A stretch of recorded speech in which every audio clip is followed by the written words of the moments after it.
Breaking news. High-stakes diplomacy in the Oval Office as Trump and Macron discuss Ukraine war, rare earth minerals, and transatlantic unity. Good evening, and thank you for joining us. In a remarkable diplomatic exchange, former President Donald Trump and French President Emmanuel Macron engaged in a candid and wide-ranging discussion on critical global issues, including the ongoing war in Ukraine, rare earth mineral negotiations, and the future of transatlantic alliances.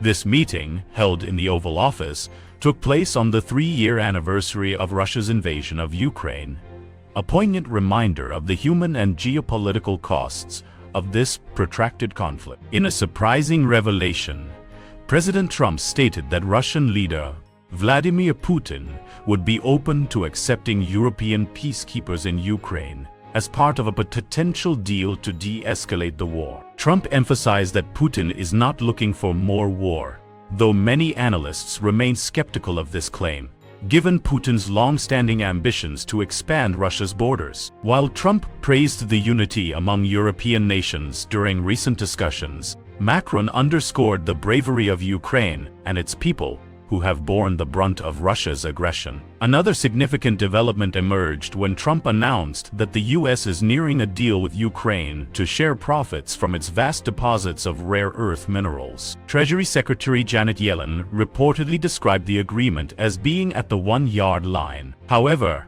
Ukrainian President Volodymyr Zelensky has publicly pushed back against this proposal, rejecting a $500 billion share of Ukraine's mineral wealth for the United States. The conflicting statements raise questions about whether this deal is truly imminent or if it remains mired in negotiation. Europe's financial aid versus U.S. assistance. A notable moment occurred when President Macron appeared to gently correct Trump regarding Europe's financial support for Ukraine. Trump had characterized Europe's aid as loans, implying that European countries were recouping their investments. Macron clarified that Europe has provided substantial funding, 60% of the total effort, through grants, guarantees, and direct contributions, not merely loans. This exchange highlighted differing perspectives on the burden sharing between the US and Europe in supporting Ukraine.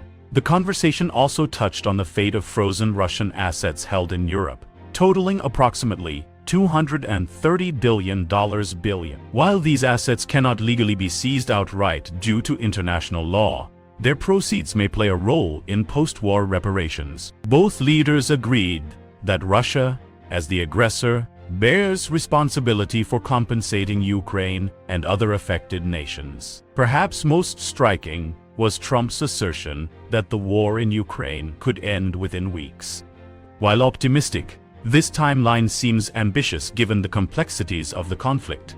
Nonetheless, the urgency of resolving the crisis was evident throughout the discussion. The broader context of today's meeting comes amid heightened tensions across multiple fronts. Transatlantic relations. President Macron is leveraging his personal rapport with Trump to reinforce ties between the US and Europe. With Britain's Prime Minister Keir Starmer set to visit Washington later this week, there's a clear push to strengthen Western unity ahead of further diplomatic efforts. Russia's role. Despite Trump's confidence in brokering peace, skepticism persists about Putin's willingness to compromise. Observers warn that Putin's historical pattern suggests he seeks territorial expansion rather than resolution. Inside the White House, Doggy initiative sparks controversy. In unrelated but noteworthy news, President Trump's newly launched Department of Government Efficiency, DOGE, sent emails to federal employees requesting details of their accomplishments. Over the past week,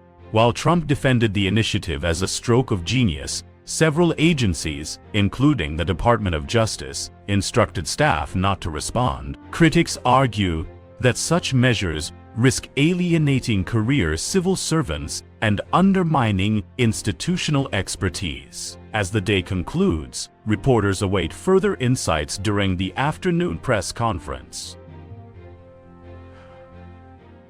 Questions linger about the feasibility of Trump's proposed peace plan, the status of the rare earth minerals deal, and the broader implications for US-European cooperation. One thing is certain: today's events underscore the delicate balance of diplomacy, economics and geopolitics shaping our world. Thank you for tuning in.